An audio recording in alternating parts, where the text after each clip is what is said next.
गौर करेंगे तो देखेंगे कि आज के दिन इंसान में ज्यादा से ज्यादा पाने का लालच बढ़ता जा रहा है और शायद इसी के कारण इंसानियत कम होती जा रही है। यहाँ तक कि लालच के चलते इंसान आजकल एक दूसरे को मारने से भी 2 बार नहीं सोचता। आपने अभी देखा कि कैसे एक औरत की और एक आदमी की निर्मम तरीके से हत्या कर दी गई। ये 2 एग्जाम्पल्स हैं जो साबित करते हैं कि आज के दौर में लोगों के लिए जान की कीमत क्या है।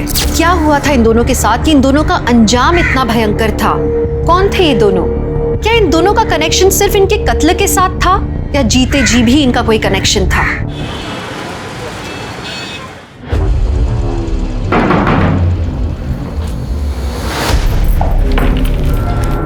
आ गई घर की याद? नहीं, काम बहुत था। सेठ ने दूसरे गांव भेजा था काम के सिलसिले में। झूठ।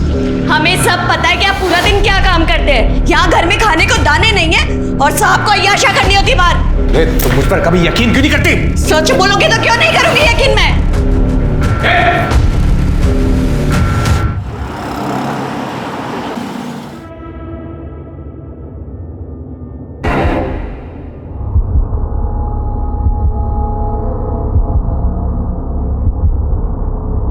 पुष्पा?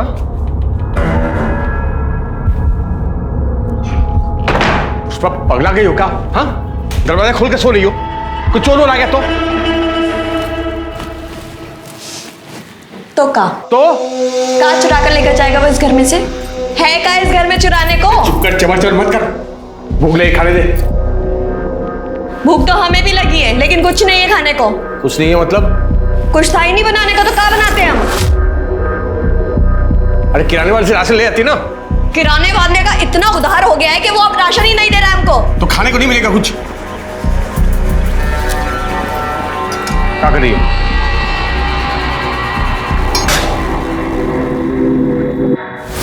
पियो और सो जाओ। अब से ये ही मिलेगा जब तक तुम पैसे का इंतजाम नहीं करते हो। मजाक बना कर रख दिया। मजाक तो तुमने हमारी जिंदगी का बना के रख दिया है।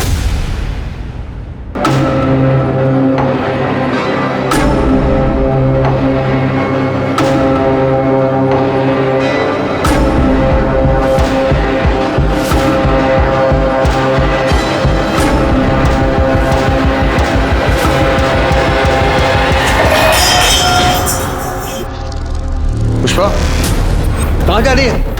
पुष्पा! पुष्पा! रुक! ए पुष्पा! रुक!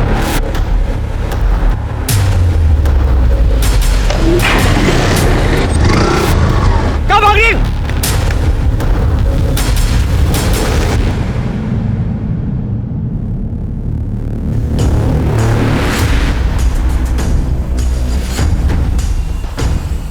सर, गुमशुदगी की रिपोर्ट लिखवानी है सर।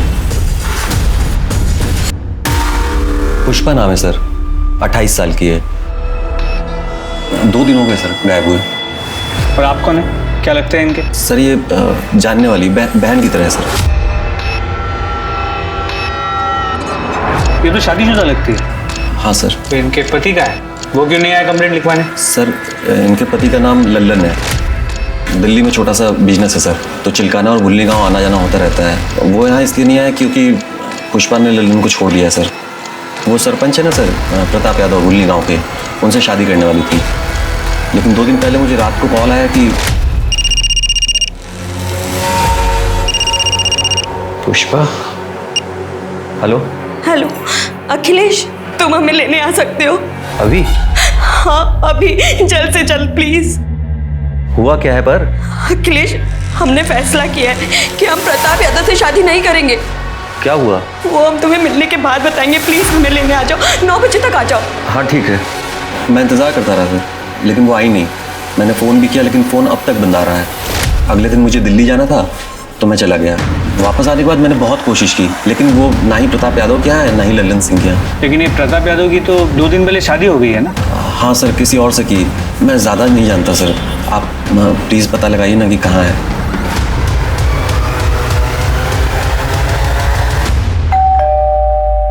अरे हमें क्या पता पुष्पा कहाँ है। अभी कुछ दिन पहले सरपंच कार्यालय से एक लड़का भी आया था उसके बारे में पूछने के लिए। जानते हैं हम, इसलिए यहाँ आए। आपकी और पुष्पा की शादी होने वाली थी ना? हाँ, हम पुष्पा से शादी करने वाले थे। वो अपने पति से तलाक दे के हमारी मदद के लिए आई थी, लेकिन शादी से एक दिन पहले वो गायब हो गई। हम ये शादी नहीं करना चाहते, इसलिए हम अपने पति के पास वापस जा रहे हैं। क्या तुम मेरे साथ ऐसा कैसे कर सकती हो पुष्पा? मेरी हेलो हेलो। लेकिन अखिलेश ने बताया कि वो लल्लन के पास वापस नहीं गई। तो गई होगी गई। देखिए, पुष्पा ने जो भैया को बताया हमने आपको बता दिया। पता है उसकी वजह से हमें कितनी परेशानी हुई। शत्रु, नाक कटने की नौबत आ गई थी दरोगा जी हमारी। एक दिन बाद शादी थी, आसपास के तमाम गांव में निमंत्रण दिया हुआ था।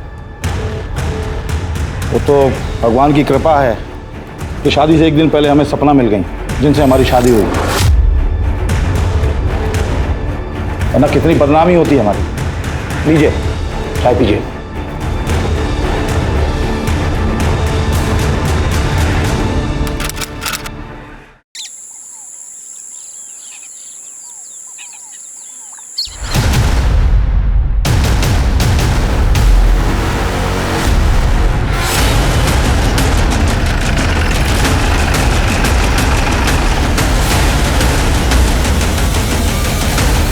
सर उस तरफ चल दिखा।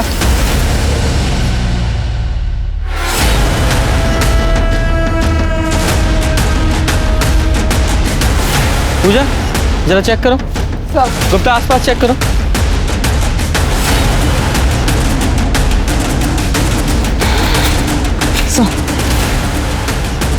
सर बॉडी को देख के इसकी उम्र तो नहीं बता सकते, लेकिन लड़की यंग ही होगी और कब मौत हुई है ये भी नहीं बता सकते। सर ये कहना भी मुश्किल है कि ये मर्डर है भी या नहीं।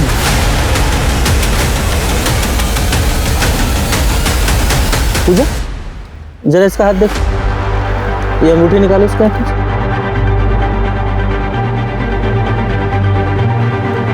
शर्मा, तुम्हें याद है दिसंबर के महीने में हमारे थाने में एक औरत की मिसिंग कंप्लेंट दर्ज हुई थी। वो सरपंच जिसकी शादी होने वाली थी, जिसकी बीवी शादी से एक दिन पहले भाग गई थी, उस औरत की। तुम्हारे फोन में उसकी फोटो होगी, जरा मैच करके देखो। सर है, जरा जूम करो इसके हाथ पे, इसकी अंगूठी पे, और इस अंगूठी से मैच करो। एग्जैक्टली वही है। सर अंगूठी देख के तो ऐसा लगता है कि पुष्पा की है, पर हाँ, कंफर्मेशन के लिए हम उसकी फैमिली से डीएनए मैच कराना चाहते हैं। उसके किसी फैमिली मेंबर को जानते हो? नहीं सर, मैं तो नहीं जानता, लेकिन लल्लन जानता होगा सर।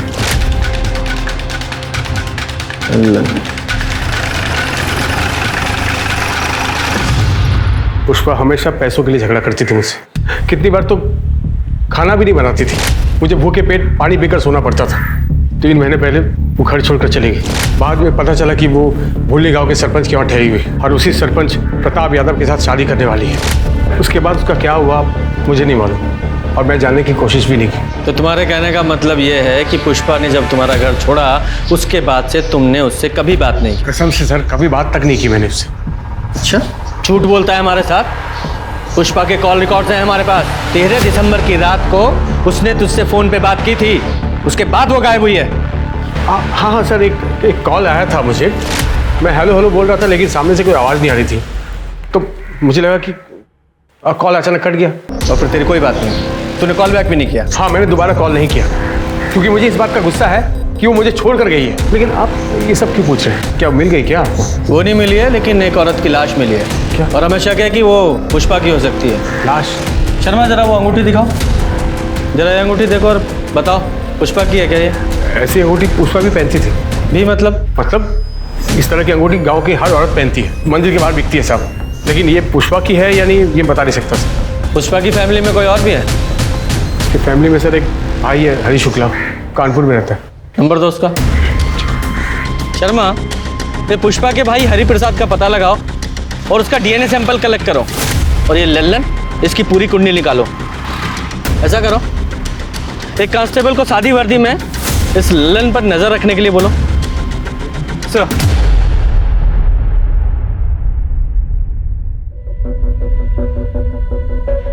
अब 1 महीने में हमारे फेरे भी हो जाएंगे। शत्रु, हमें ना तुमसे कुछ बात करनी थी। बताओ। हम चाहते हैं कि शादी के बाद हमारा अलग घर हो। क्यों? भैया भाभी के साथ क्यों नहीं रहना? पर शत्रु हमारी प्रिवेसी का क्या? तो जो एक साथ रहते हैं उनका प्रिवेसी नहीं होता क्या? ऐसे तो जॉइंट फैमिलीज होते ही नहीं, और भाभी के बिना रहना तो मैं सोच भी नहीं सकता। तुम तो ऐसे बोल रहे हो जैसे सपना भाभी हमेशा से वहीं रहती थी। हमेशा से नहीं रहती थी, पिछले 3 महीने से आई हुई है, लेकिन भाभी बहुत अच्छी है। क्या बात है भाभी, माँ बिल्कुल ऐसी मालिश करती थी। तुम जब सपना भाभी से मिलोगी ना, तब तुम्हें पता चलेगा कि वो कितनी अच्छी है। अरे अच्छा हुआ वो पुष्पा भाग गई और भैया को सपना भाभी से शादी करनी पड़ी। किस्मत अच्छी है उनकी, देखो सब ठीक हो जाएगा। सर, पुष्पा के भाई हरी शुक्ला के अनुसार पुष्पा की उससे बात ही नहीं हुई थी। लेकिन उसका डीएनए सैंपल तो लिया ना तुमने? ले लिया है सर। Very good. इस सैंपल को बॉडी के साथ टेस्टिंग के लिए लैब में भेज दो। सर कांस्टेबल अमित यादव का कॉल आया था। ललन गांव के बाहर भवानी मंदिर में शादी कर रहा है। अच्छा। ओम श्री सिद्धि विनायक स्वाहा, अष्ट विनायक स्वाहा, ओम गण गणपतये स्वाहा। सर जिस कांस्टेबल को हमने ललन पे नजर रखने के लिए कहा था, उसने हमें बताया कि पिछले 2 सालों से ललन का चक्कर चिलकना गांव की एक औरत अंबिका से चल रहा है। इसी बात को लेकर पुष्पा ललन पे बहुत चिढ़ती भी थी। जैसे ही पुष्पा ने घर छोड़ा, लोगों ने बताया कि अंबिका को ललन के घर पे रात बेरात देखा गया है। इस ललन को बहुत जल्दी है दूसरी शादी करने की। इतनी भी क्या जल्दी है? कुछ रस्में हमारे साथ भी निभाई है। सर क्या हुआ सर? पुष्पा के होते हुए तुम दूसरी शादी कैसे कर सकते हो? तुम्हारी पत्नी है ना पुष्पा। लेकिन आप ही ने तो बोले थे कि पुष्पा मर चुकी है। ऐसा नहीं कहा था कि वो मर चुकी है, सिर्फ इतना कहा था कि क्या वो पुष्पा की बॉडी है, हमें शक है। कंफर्म नहीं किया था, लेकिन तूने तो कंफर्म ही कर दिया है। ऐसा तो नहीं तूने पुष्पा को मार दिया इसलिए तू अंबिका से दूसरी शादी कर रहा है? पुष्पा के मर्डर के जुर्म में अरेस्ट करो इसे। अरे सर रुकिए 1 मिनट सर, एक मिनट बात सुनिए सर। देखिए ये सच है कि पुष्पा की वजह से पैसा और डील खो दिया था मैंने, लेकिन मैंने इसको मारा नहीं सर। मैंने इसको मारा नहीं। कौन सी डील और कौन सा पैसा? प्रताप यादव की डील थी सर। वो पुष्पा के साथ 4 साल के लिए शादी करना चाहता था। इसके बदले में वो हर महीने मुझे 2.5 लाख रुपया देने वाला था सर। 4 साल के लिए शादी? ऐसी कौन सी डील होती है भाई 4 साल के लिए शादी? नहीं, अगर मान भी ले कि कोई ऐसी डील होती भी है, और वो प्रताप यादव ऐसा क्यों करने वाला था? मैं बताता हूँ सर।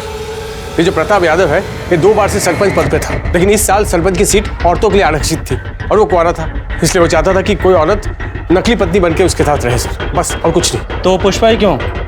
देखिए सर, वो मुझे स्कूल के टाइम से जानता था, इसलिए वो मेरे घर पे आया और ये सब। अरे ऐसे कैसे दे दे अपनी पत्नी को प्रताप? और आगे होगा। ठंडे दिमाग से हमारी बात को समझो लल्लन। देखो हम तुम्हारे बचपन के स्कूल के दोस्त हैं, हमको मना कर रहे हो तुम? वैसे भी हमको एक औरत चाहिए जिसे भूलनी गाँव में कोई नहीं जानता। अरे नकली शादी है, डील है डील। अरे कैसे हम अपनी पत्नी को तुमको दे दे? कुछ भी। हम तैयार है जी। क्या बात कर रही हो?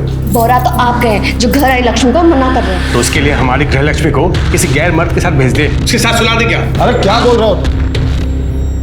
नकली शादी है, हाथ भी नहीं लगाएंगे पुष्पा को हम। अलग कमरे में रखेंगे उसको, बस पब्लिक के सामने हमारे साथ रहना पड़ेगा और सरपंची का काम सिखा देंगे इसको हम। बिल्कुल चिंता मत करो। हैं? हाँ बोलो। हम तैयार है प्रताप जी।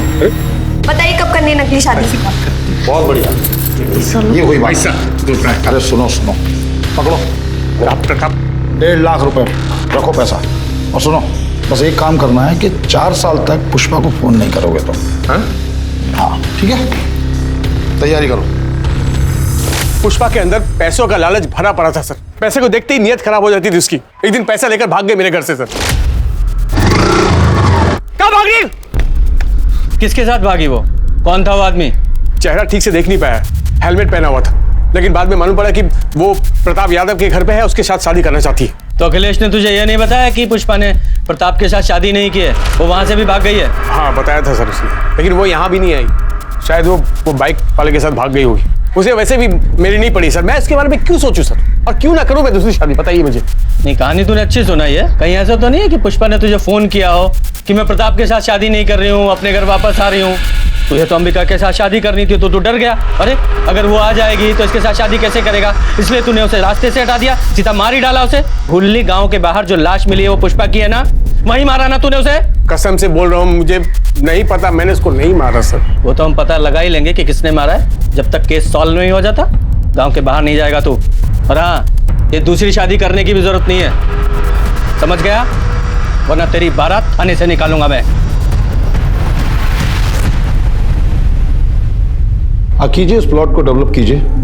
बस ध्यान रखिएगा कि बीच बीच में फूलों के पौधे भी लगाने हैं। पब्लिक गार्डन प्रॉपर्टी है वो। ठीक है सरपंच जी, हो जाएगा। पेपर साइन हो गए? जी। ये लीजिए 5 लाख रुपए। पेपर दो।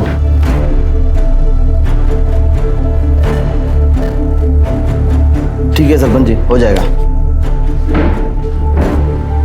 राज, राज, ये कहाँ रहता है ये? जी जीजू, प्रणाम। राम प्रसाद की फाइल का क्या हुआ? वो तो मैंने तेज प्रकाश को बोला था ना उन्हें दिखाने के लिए। जब तेज प्रकाश को बोलना होता तो तुमको क्यों बोलते हम? जीजू पर वो तो मैंने। हमारे जीजू होने का फायदा मत उठाओ। वैसे भी पूरे गांव में सपना की सरपंची का डंका बजाते फिरते हो। कायदे में रहोगे तो फायदे में रहोगे। जी जीजू। कैसे हो भैया? नमस्ते भाभी। नमस्ते। अच्छा भैया, वो ट्यूबवेल वाले केस में शास्त्री जी मान गए।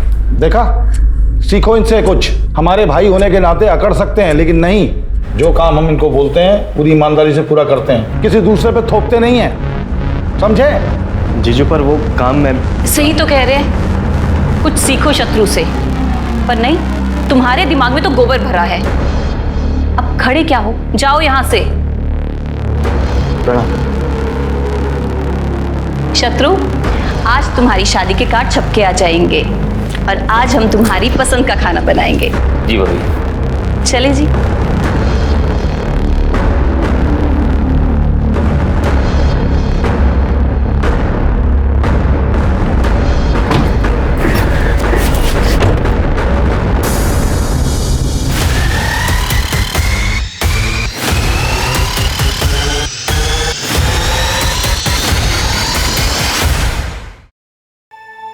अरे राज, अरे क्या कर रहे हो? नीचे उतरो, गिर जाओगे।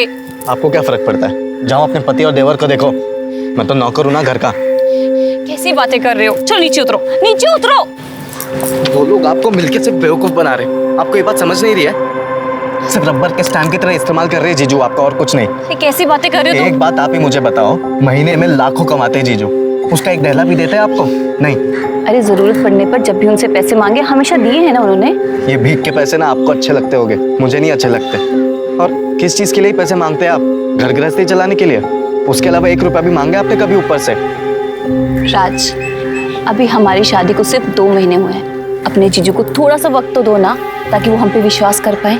दीदी आप गलत फहमी में, आप जो सोच रहे ना वैसा दिन कभी नहीं आएगा। अरे राज,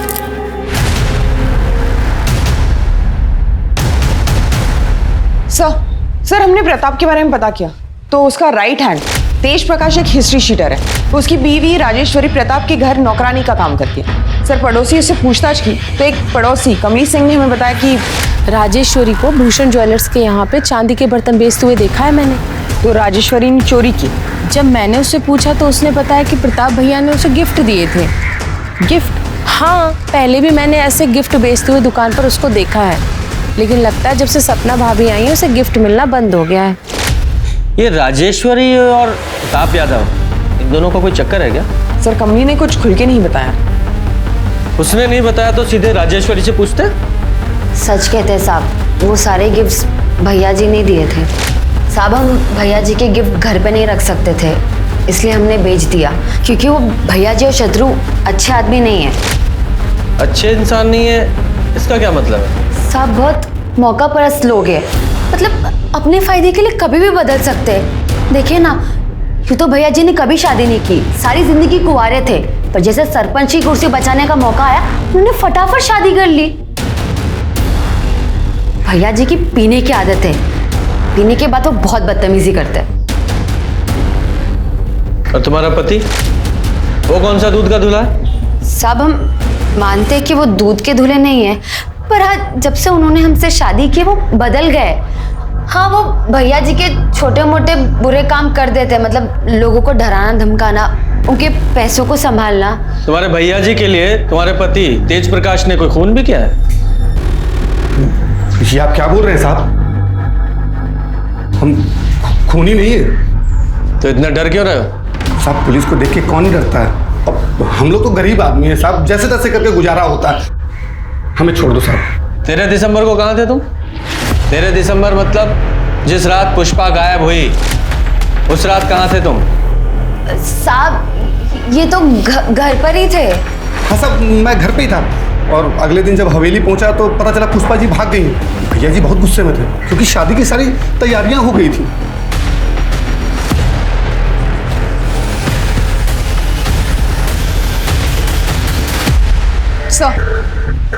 सर डीएनए रिपोर्ट आ गई है। बॉडी का डीएनए पुष्पा की भाई हरी शुक्ला से मैच हो गया। तो मतलब साफ है बॉडी पुष्पा की ही है।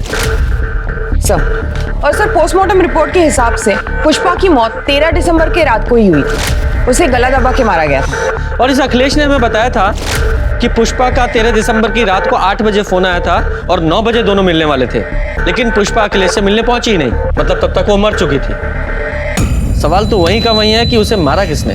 सर लल्लन? मुझे नहीं लगता। मैंने लल्लन और अंबिका की मोबाइल की लोकेशन चेक की। उस रात दोनों की मोबाइल की लोकेशन ना तो जंगल के पास की थी और ना ही भूलनी गाँव। दोनों की लोकेशन लल्लन के घर के पास की ही थी। लेकिन ये भी तो हो सकता है लल्लन ने पुष्पा को मारने के लिए किसी को सुपारी दी हो, क्योंकि पुष्पा न सिर्फ किसी और की बीवी बनने के लिए तैयार हो गई थी, बल्कि लल्लन ने जो डील का पैसा एडवांस में लिया था 1.5 लाख रुपया, वो भी लेकर भाग गई थी।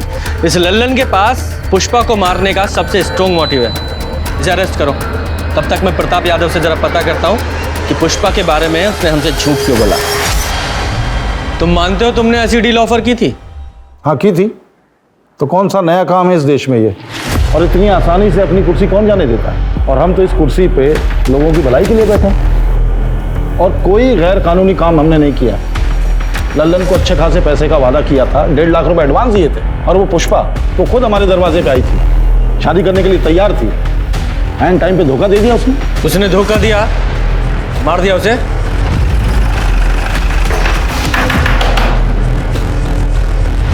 सर आप ले चलो इसे।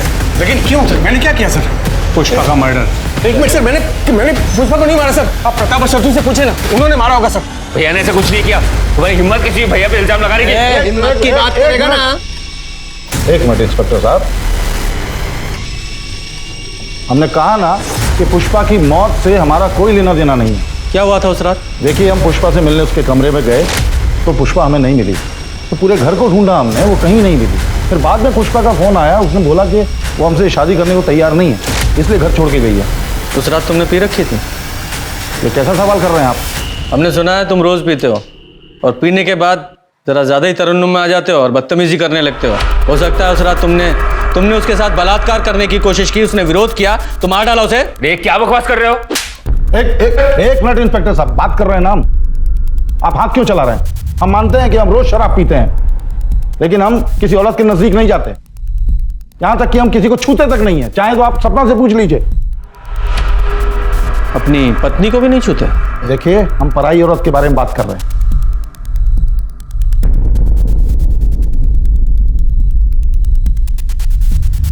13 तारीख को कहाँ था तू? मंगेतर के साथ फिल्म देखने गया था सहारनपुर में। वहीं पे खाना खाया और 11 बजे घर वापस आ गया। सपना जी? जी। पुष्पा को जानती हैं आप? जी नहीं।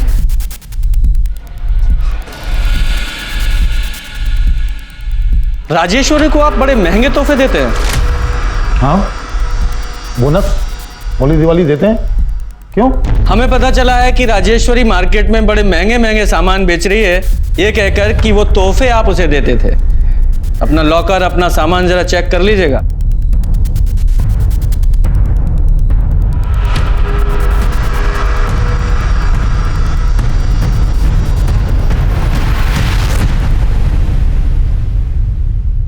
सर राजेश्वरी के अनुसार प्रताप पीने के बाद कंट्रोल में नहीं रहता था। हाँ, लेकिन जब हमने प्रताप से पूछताछ की थी तो उसने बताया था कि उसने किसी भी औरत के साथ कभी भी कोई बदतमीजी नहीं की। और सपना ने उसके हाँ में हाँ मिलाई थी। कहीं ये सपना प्रताप की टेम्परेरी बीवी तो नहीं है, जैसे कि पुष्पा होने वाली थी?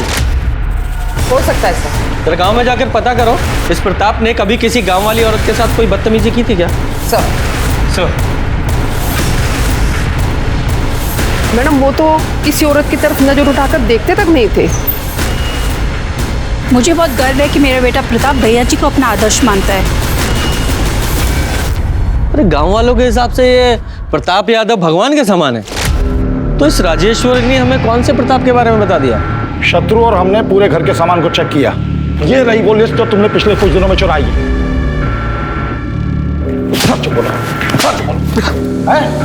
भैया जी देखिए, इसमें कोई गलती नहीं है। इस सारा सामान हमने चुराया था पैसों के लिए। हमें माफ कर दीजिए भैया जी। दोबारा अपनी शक्ल मत दिखाना, मैं निकल जाओ। तुम भी जाना चाहते हो? भैया जी हमारी बीवी की गलतियों को माफ कर दीजिए भैया जी। आप जैसा मालिक हमको कहाँ मिलेगा भैया जी? हम आपको छोड़ के कहीं नहीं जाएंगे भैया जी, बस हम यही रहेंगे। हम आपको छोड़ के नहीं जाएंगे भैया जी। प्लीज हमको माफ कर दीजिए भैया जी। भैया जी माफ कर दीजिए। बोल रहा हूँ। सर हो सकता है प्रताप में कोई कमी ना हो, लेकिन ये नई सरपंच सपना यादव, उसके बारे में ऐसे नहीं कह सकते, क्योंकि प्रताप से पहले उसकी शादी अमर शर्मा नाम के एक आदमी से हुई थी। ठीक है, अमर और सपना इन दोनों से अलग अलग बात करते हैं। हाँ सर, मैं ही हूँ सपना का अभागा पति अमर शर्मा। अभागा? अरे अपनी बीवी को छोड़ दिया, फिर भी खुद को अभागा बता रहे हो? नहीं सर, मैंने उसे नहीं छोड़ा, उसी ने मुझे छोड़ दिया। जैसे उसे पता चला कि वो प्रताप किराए की बीवी के साथ सरपंच की कुर्सी भी दान पे दे रहा है, उसने मुझे छोड़ दिया। प्रताप को कैसे जानते हो तुम? सर प्रताप कभी मेरा दोस्त हुआ करता था, लेकिन जैसे उसे पता चला कि मैं कंगाल हो गया हूं तो उसने मुझसे दोस्ती खत्म कर दी। लेकिन सपना बीच में आ गई। उसने बिना किसी शर्त के उसकी बात मान ली और मुझे छोड़ दिया। तो और क्या करती सर? दूसरे आदमी से शादी करना ही बेहतर था बजाय अपनी जान लेने के। अमर को शराब पीने की बहुत बुरी लत है। रोज शराब पीने के बाद वो मुझे मारता पीटता था। मैं तो अपनी ज़िंदगी ख़त्म कर देना चाहती थी। जब प्रताप जी की मुझे डील मिली तो मुझे वो मेरी हर समस्या का हल लगी, इसलिए मैंने डील एक्सेप्ट कर ली। तो सर इसमें मैंने क्या गलत किया? और अमर तलाक के पेपर पे साइन कर चुका था। तलाक के पेपर थे? नहीं सर, वो तलाक के पेपर कैसे हो सकते हैं? वो प्रताप ने तो मुझे बोला था कि वो डील के पेपर थे। सर मैं बहुत पढ़ा लिखा नहीं हूँ, मुझे नहीं पता कि उन कागजों में क्या लिखा था। और प्रताप ने मुझसे बोला भी था कि वो पेपर मुझे वापस लौटाएगा, लेकिन नहीं लौटाया उसने। और ऐसा कोई एग्रीमेंट साइन नहीं हुआ था। और रही बात तलाक की, तो उसका फैसला 1-2 दिन में आ जाएगा। आप लोग चाहें तो तहसीलदार के ऑफिस में जाके पता कर सकते हैं। और आज के बाद हमारी गैर मौजूदगी में हमारी पत्नी से बातचीत करने मत आइएगा। आप लोग जा सकते हैं, प्लीज।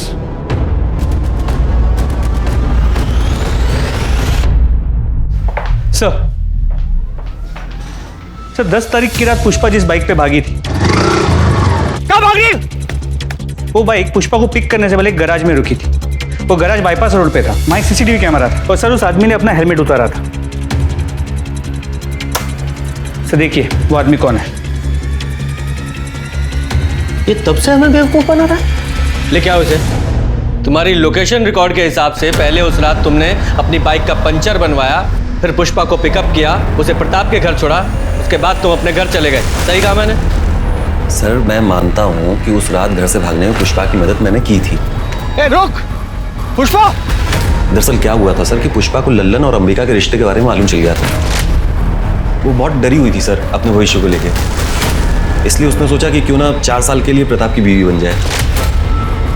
और वो पैसे सर जो उसकी डील के थे वो उसने लिए थे घर से। सर मैंने ही उसे प्रताप के घर छोड़ा था। 2 दिन बाद उसका फिर से फ़ोन आया और उसने मुझे बुलाया, जैसा कि मैंने सर आपको बताया भी है कि मैं वहाँ गया था। जरा अच्छे से याद करके बताओ उस रात पुष्पा ने फ़ोन पर तुमसे क्या कहा था? हेलो अखिलेश, हम प्रताप यादव से शादी नहीं कर सकते। क्या हुआ? यहाँ की नौकरानी राजेश्वरी को हमने चोरी करते हुए पकड़ा। बहुत हंगामा हुआ और उसके पति तेज, उसने हमें चाकू दिखाकर धमकाया, कहने लगा कि हम अपना मुंह बंद रखें। तुम ठीक तो हो?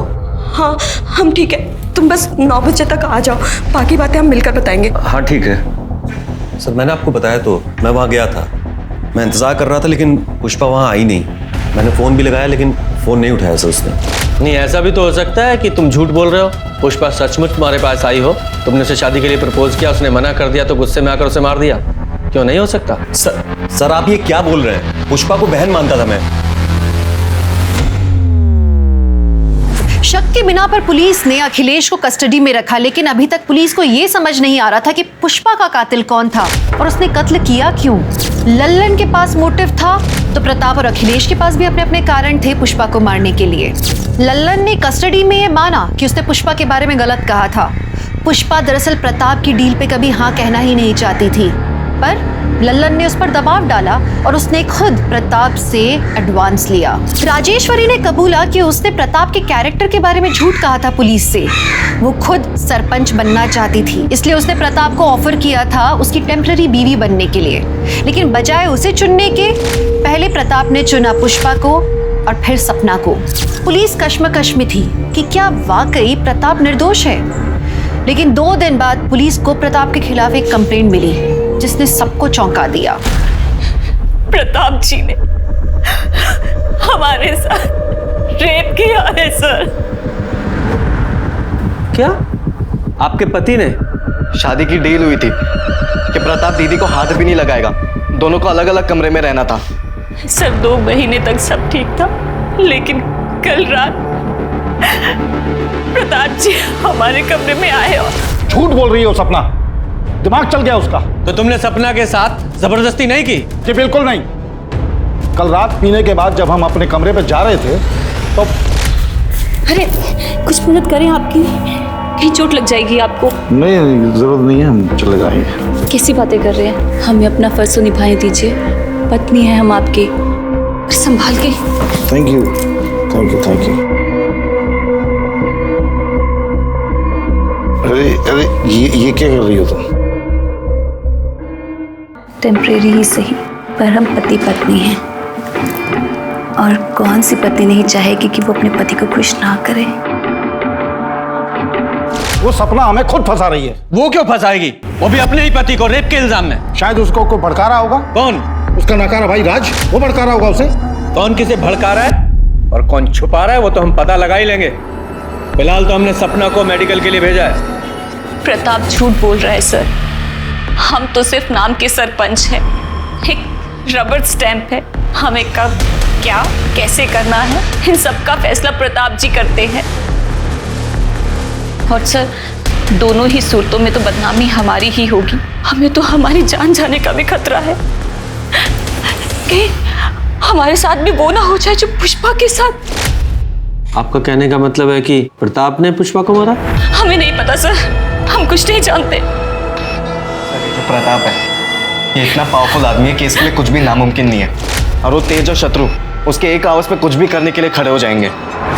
सर प्लीज आप दीदी को प्रोटेक्शन दे दीजिए। देखिए इनकी मेडिकल रिपोर्ट आने तक हम ऐसा नहीं कर सकते, हमें रुकना पड़ेगा। सर पर दीदी सरपंच है, आप इतना तो कर ही सकते हैं। रहने दो राज, पुलिस को अपना काम करने दो, तब तक हम अपनी रक्षा खुद ही करेंगे। Thank you. Sorry. Medical report से ये पता चला कि सपना सेक्सुअली एक्टिव थी, लेकिन रेप का कोई साइन नहीं मिला। तो या तो इसका मतलब ये था कि ये रिश्ता दोनों की रजामंदी से हुआ, या फिर सपना ने खुद को सरेंडर किया प्रताप के आगे डर के मारे। तो क्या सपना के साथ मैरिटल रेप हुआ था, जो असल में एक शादी थी ही नहीं, सिर्फ 4 साल की डील थी। पुलिस प्रताप को लेके एक और बार कंफ्यूज हो गई थी, क्योंकि एक सपना प्रताप के खिलाफ फिर से कंप्लेंट लेके पहुंची कि प्रताप ने उसे मारने के लिए गुंडे भेजे थे जब वो सरपंच ऑफिस से निकलकर घर वापस जा रही थी। सपना ने जहां एक तरफ अपने चोट के निशान पुलिस को दिखाए, वहीं दूसरी तरफ ये भी बताया कि गुंडों ने उसे प्रताप की बदनामी न करने की हिदायत दी थी, और उनमें से एक की आवाज तेज प्रकाश जैसी थी। अरे हमने कोई रेप कोई अटैक नहीं किया इनके ऊपर, और हम कल पूरी शाम भैया जी के साथ ही थे, तो हम कैसे अटैक कर सकते हैं? सर ये तो एक दूसरे का ही साथ देंगे ना। कमीनी आसान शांत खड़ा रहे, ज्यादा गर्मी मत दिखा वरना यही ठंडा कर दूंगा। आधा कुर्सी के लिए ये सब डील मत करो, आपने मेरी एक नहीं सुनी। अभी देखिए भैया आपको कभी चोट नहीं पहुंचा सकते, लेकिन आपकी हालत मुझसे देखी नहीं जा रही। मेरे तरफ से जो कुछ भी होगा ना मैं करूंगा।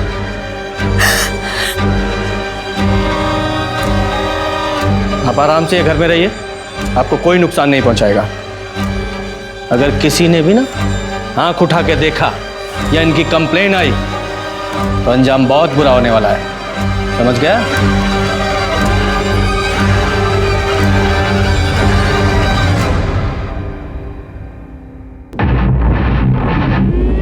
भाभी अंदर आ जाओ। हाँ आ जाओ। ये दवाई लेके आया था मैंने, आपके दर्द में आराम मिल जाएगा, लगा दूं?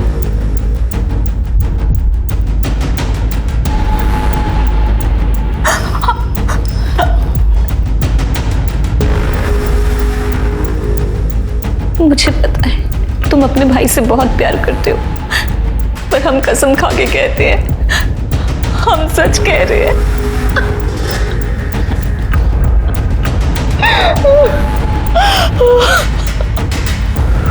भाभी प्लीज रोइए मत।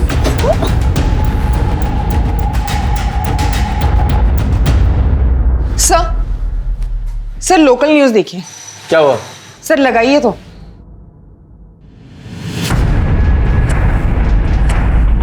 हमारे पति प्रताप जी ने हमारे साथ जबरदस्ती की और फिर अपने गुंडों और तेज प्रकाश को भेजकर हमें धमकाया, पर इससे भी उनका मन नहीं भरा। अभी 2 दिन पहले उनके छोटे भाई शत्रु ने हमारे साथ जबरदस्ती की। हमारे कमरे में मेरे घाव पर मरहम लगाने के बहाने उसने और जब हमने प्रताप जी को शत्रु जी के बारे में बताया तो उन्होंने फिर गुंडे भेजकर हमें मारा पीटा और कहा कि पुलिस के पास हम ना जाएं। पर हम पुलिस के पास जाकर करते भी तो क्या करते, क्योंकि हम गए थे पुलिस के पास पर हमें उनसे कोई मदद नहीं मिली। हमारी सुरक्षा के लिए एक कांस्टेबल तक नहीं दिया। मैं डॉक्टर शहीद हूँ। सपना जी के बाएं हाथ में काफ़ी गहरी चोट आई है, जिसकी वजह से हमें प्लास्टर लगाना पड़ा।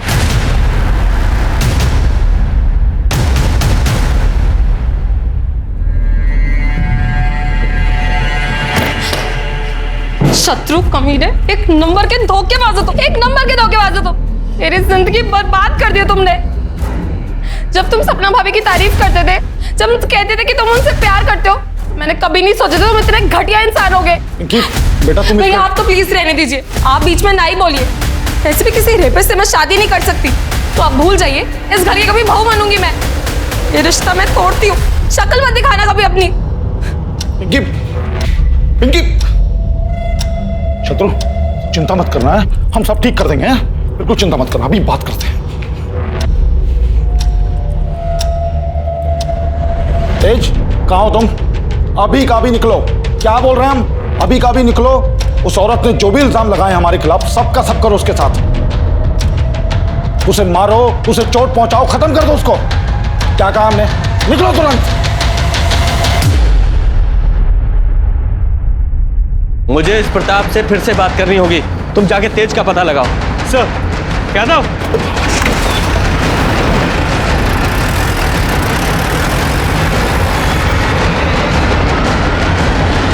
क्या चल रहा है? सर वो सपना जो बोल रही है, झूठ बोल रही है। वो तेज कहाँ है? तेज कहाँ है?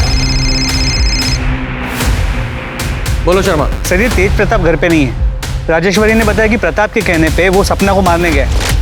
सर मैं सपना का फोन बार बार ट्राई कर रहा हूँ, लेकिन उसका फोन नॉट रीचेबल आ रहा है। ठीक है। क्या कर रहे हैं आप? तेज कहाँ है? हमको क्या मालूम? अरेस्ट करो इसे और जरा चेक करो।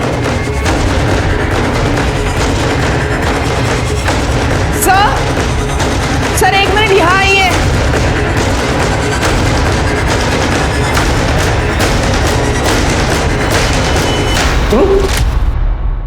शत्रु, शत्रु, बॉडी को नीचे उतारो। सर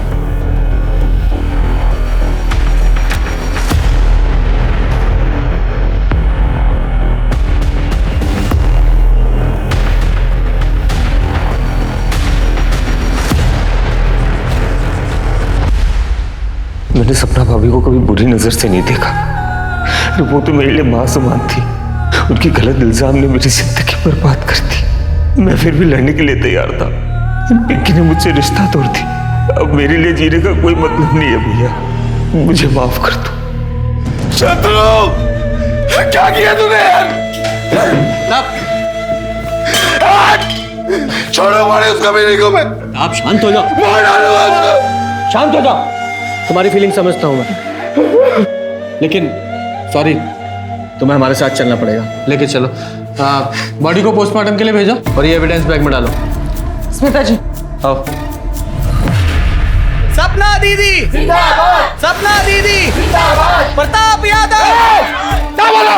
उस औरत की सच्चाई नहीं मालूम तुम लोगों को? झूठी है वो, बेवकूफ बना रही सबको। भाई कर रहे हो ना? प्रताप यादव, प्रताप यादव, सपना दीदी। हाँ बोलो। सर फर्टिलाइजर प्लांट के पास एक बॉडी मिली है, मैं वही जा रहा हूँ। ठीक है, पहुँचता हूँ। सर बॉडी तेज प्रकाश की है। यहाँ पे सिर के पीछे किसी भारी चीज से वार किया गया।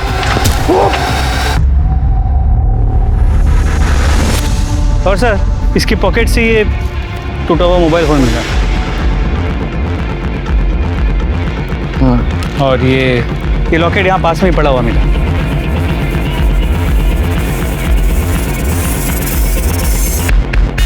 शर्मा, इस जगह का डम डाटा निकलवाओ। 13 दिसंबर का रात 7 बजे से रात 11 बजे तक का डम डाटा निकलवाओ, वहां जहां पुष्पा की लाश मिली थी।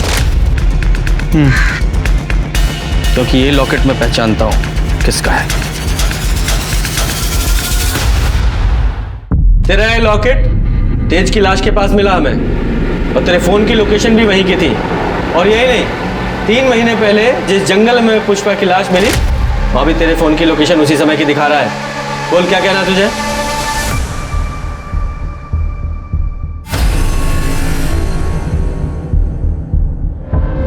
क्योंकि ये लॉकेट मैं पहचानता हूं किसका है।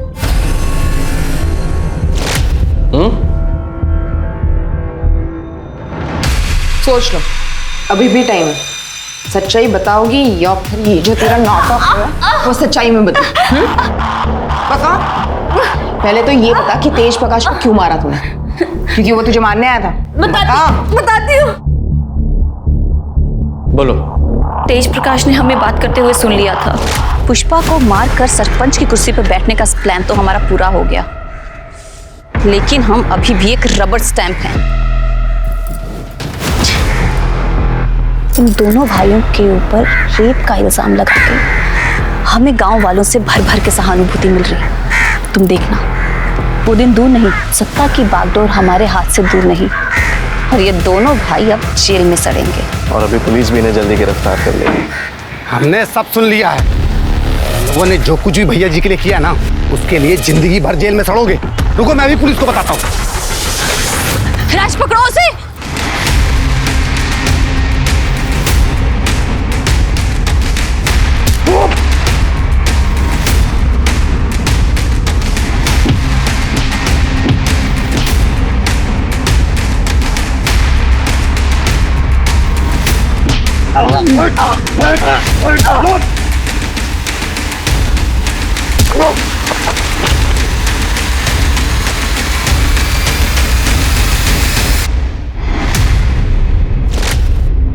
और पुष्पा को क्यों मारा?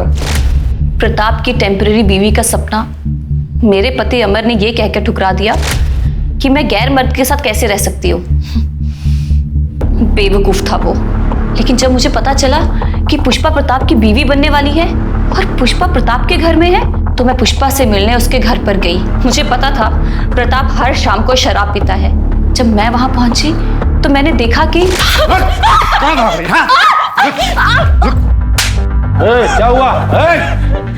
क्या चल रहा है? हमने राजेश्वरी को चोरी करते हुए देखा है। अपनी आंखों से देखा हमने। बोली भैया जी खुद चोरी करते, उस पर इल्जाम लगाती हूं। दो आओ, चलो निकलो यहाँ से। आओ।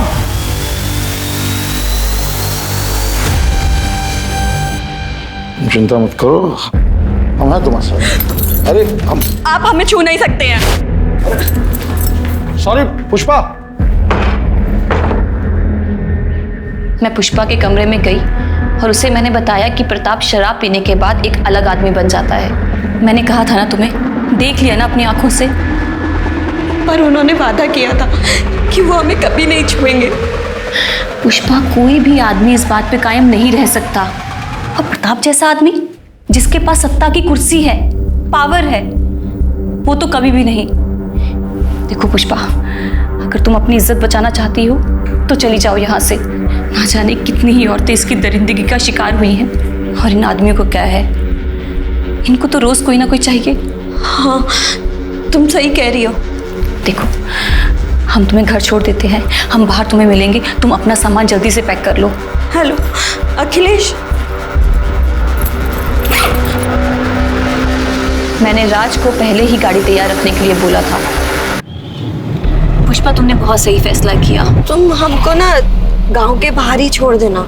ठीक है, तुम एक काम करो, अब प्रताप जी को फोन करके बोल दो कि तुम उनसे शादी नहीं करना चाहती, ताकि वो तुम्हारा पीछा ना करे। हेलो, हम बोल रहे हैं, हम ये शादी नहीं करना चाहते, इसलिए हम अपने पति के पास वापस जा रहे हैं। क्या तुम मेरे साथ ऐसा कैसे कर सकती हो? Hello hello Pushpa.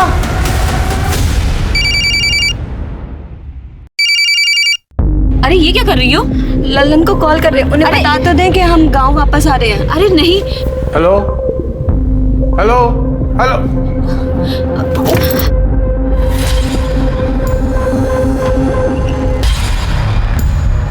पुष्पा की लाश को हमने जंगल में फेंक दिया, उसके कपड़े जला दिए